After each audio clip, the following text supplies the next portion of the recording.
Sir మీరు చెప్పండి, ఇప్పుడు వామపక్షాలు 2 ఓట్లు, అటు సిపిఐ కానీ సిపిఎం కానీ, ఈ రెండు చాలా కీలకంగా మారే. మీరు ఏ విధంగా వివరించిపోతున్నారో? స్థాయి సంఘం ఎన్నికలు వచ్చే నెలలో వస్తున్నాయంటున్నారు, మీరు ఏ విధంగా చూస్తారు?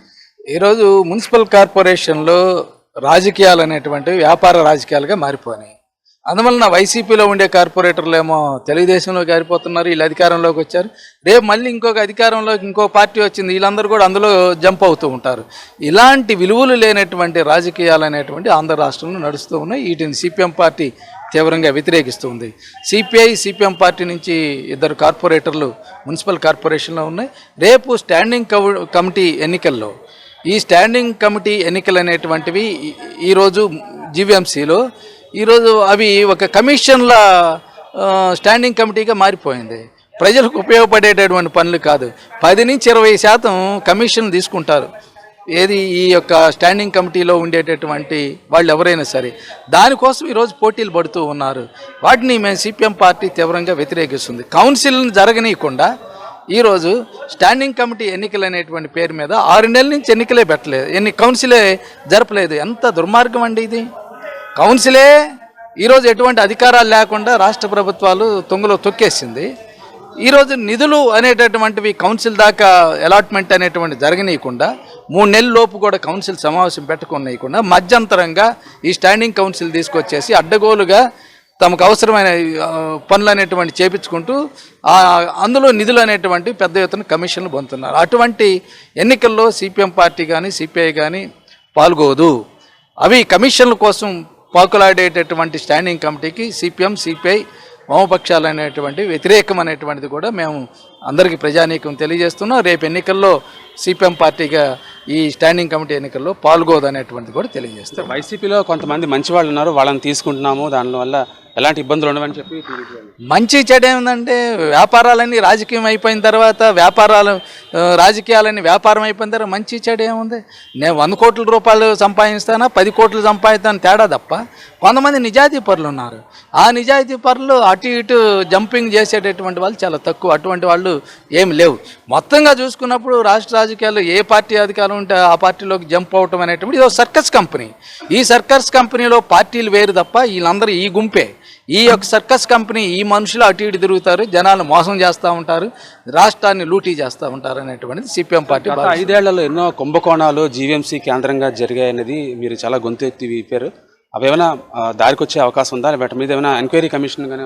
మేము సిపిఎం పార్టీగా కొత్తగా వచ్చినటువంటి రాష్ట్ర తెలుగుదేశం జనసేన ప్రభుత్వాలు మేము డిమాండ్ చేసేది ఏమిటంటే విశాఖపట్నంలో జరిగినటువంటి ఈ యొక్క 2.5 ఏళ్ల కాలంలో జరిగినటువంటి అనేకమైనటువంటి అక్రమాలు జరిగినాయి. భూములు అడ్డగోలుకి ఇచ్చేశారు. స్మార్ట్ సిటీల పేరు మీద 30 ఏళ్ళకి 20 ఏళ్ళకి లీజులకి ఇచ్చేశారు. స్విమ్మింగ్ పూల్స్ని ఇచ్చేశారు. జీవీఎంసీ యొక్క ఆస్తులను ఆ విధంగా కొల్లగొట్టారు. అలాగే జీవీఎంసీ యొక్క అనేకమైన సంవత్సరానికి 100 కోట్ల ఆదాయాలు వచ్చేటటువంటి అద్దెల ద్వారా వచ్చే కాంప్లెక్స్లు ఉన్నాయి. మరి అవన్నీ కూడా లూటీ చేస్తున్నారు. 5-6 కోట్లు కూడా రావటం లేదు. పెద్ద కుంభకోణాలండి. కుంభకోణాల మీద కుంభకోణాలు జరిగిపోతూ ఉన్నాయి. వీటన్నిటి మీద విచారణ కమిటీ వెయ్యమనండి. సిపిఎం పార్టీ సిపిఐ కూడా మేము కూడా ఉంటాం. ఆ కుంభకోణాల్లో ఎన్ని వందల వేల కోట్ల రూపాయలు దిగమింగారో మేము ప్రూవ్ చేస్తాం, తప్పనిసరిగా ప్రూవ్ చేయగలుగుతాం. అందువల్ల ఈ రాష్ట్ర ప్రభుత్వం ఒక విచారణ కమిటీ వేయమనండి. అందులో సిపిఐ సిపిఎం కార్పొరేటర్లను కూడా ఇన్వాల్వ్ చేయమనండి. మేము మొత్తం కూడా నిగ్గు తేలుస్తాం. ఎన్ని వేల కోట్ల రూపాయలు తిన్నారో ప్రజల సొమ్ము అనేటువంటిది. ఆ విధంగా రాష్ట్ర ప్రభుత్వం సిద్ధం అవ్వాలనేటువంటిది కూడా మేము చెప్తున్నాం. అలాగే విశాఖపట్నం మున్సిపల్ కార్పొరేషన్లో జరిగిన అవినీతి అక్రమాల మీద ఒక శ్వేతపత్రం కూడా విడుదల చేయమని మేము డిమాండ్ చేస్తూ ఉన్నాం. అమరావతి పోలవరం ఇవే కాదు, విశాఖపట్నం 25 లక్షల జనాభా ఉంది. అతిపెద్ద మహానగరం విశాఖపట్నం రాష్ట్రంలోనే. ఇటువంటి చోట్ల పరిపాలన రహితంగా బాధ్యతారహితంగా కొల్లగొట్టేశారు. కుంభకోణాల మీద కుంభకోణాలు దిగమే. వీటి మీద వైట్ పేపర్ అనేటువంటిది రాష్ట్ర ముఖ్యమంత్రి గారు విడుదల చేయాలని సిపిఎం పార్టీ డిమాండ్ చేస్తుంది.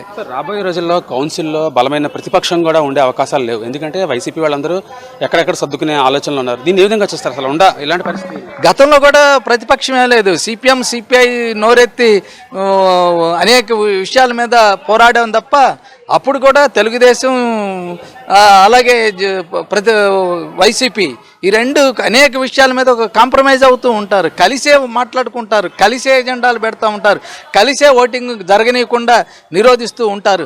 అవన్నీ అప్పటికిప్పటికి ఏమి తేడా లేదు. వైసీపీ ఉన్న తెలుగుదేశమైనా అందరు కలిసే ఆ విధంగా ఇటువంటి పనుల్లో లావాదేవీలు అన్నింటిలో కలిసే చేసుకొని వాళ్ళ దీంట్లో ఇద్దరు భాగస్వామ్యం ఉందనేటువంటి మేము భావిస్తున్నాం.